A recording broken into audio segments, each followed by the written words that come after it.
اللہ پاک نے فرمایا میرے شکر گزار بنو، اور شکر گزاری کی ایک صورت یہ ہوتی ہے، شکر کی ایک صورت یہ ہے کہ انسان عبادات کے ساتھ اپنے آپ کو رب کی بارگاہ کے اندر جھکا دے، انسان گناہوں سے بچے، یہ بھی شکر کی ایک صورت ہوتی ہے۔ انسان اللہ کی بارگاہ میں نماز کے ساتھ رب کی نعمتوں کا شکر ادا کرے، یہ بھی شکر کی ایک عظیم اور اعلیٰ صورت بن جاتی ہے۔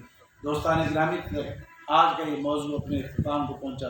انشاءاللہ شکر کا بہترین ذریعہ جو نماز ہے، اور قیامت کے دن سب سے پہلے عبادات میں سے جس عبادت کا سوال ہوگا وہ نماز ہے۔ انشاءاللہ اگلا جمعہ نماز کی اہمیت کے متعلق گفتگو ہوگی۔ اللہ تعالیٰ ہمیں عمل کرنا